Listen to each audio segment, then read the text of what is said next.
So you probably know that Charlotte Bronte was the author of the famous novel Jane Eyre. You probably even know that Charlotte Bronte was a famous Victorian English author.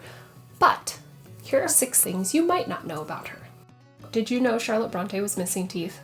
Her teeth were really bad. Her friend Elizabeth Gaskell described her as underdeveloped, thin, with a large mouth and many teeth gone, altogether plain.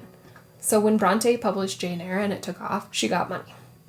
And what was the first thing she did with that money? She fixed her teeth. Jane Eyre was definitely Charlotte's most successful book, but it wasn't the first one she wrote, and it wasn't even her favorite. No, that title belongs to The Professor. I mean, you can tell she loved it by the way she described it. The middle and latter portion of The Professor is as good as I can write. It contains more pith, more substance, more reality, in my judgment, than much of Jane Eyre. Even though it was her favorite thing that she wrote, she was never able to successfully sell it to publishers. In fact, it was only posthumously that it was published at all. When Jane Eyre was published, it was published under the name Currer, and no one knew who this mysterious Currer was, which is exactly what Charlotte wanted. She knew no one would take a female author as seriously, and so she wanted to conceal her identity. Eventually, she did have to travel to meet her editor in person, and needless to say, the editor was very surprised when Charlotte, a woman, walked up to shake their hand. And in fact, poet Robert Southy had something to say about Charlotte and female writers in general. He said,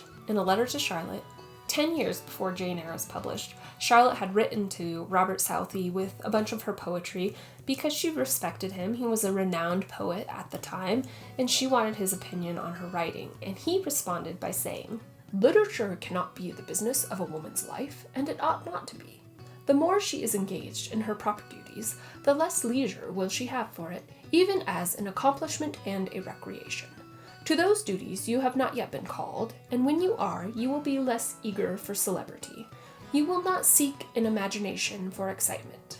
To suggest that there is no higher calling for a woman than household duties is just, wow, what a guy. Well, Charlotte was known for being a hopeless romantic. In fact, she turned down 6 marriage proposals for various reasons, but largely because of a lack of romance. And ironically, when she did finally get married, she got pregnant soon after, and that was actually what caused her and her unborn child's death right before she turned the age of 39.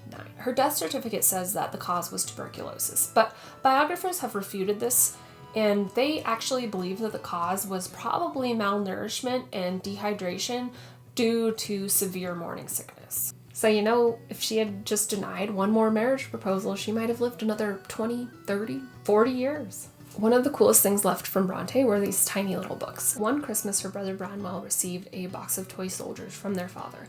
So Charlotte and her sisters decided to make these tiny little magazines meant to be read by the soldiers. And in these books, somehow, Charlotte was able to fit 4,000 words, which for reference is like 8 pages single-spaced. They made 6 of these little magazines, and now 5 out of 6 of them reside in the family's home in Yorkshire, which you could go visit, but one of the books has been lost since the 1930s. And that, my friends, is 6 things you might not have known about Charlotte Bronte.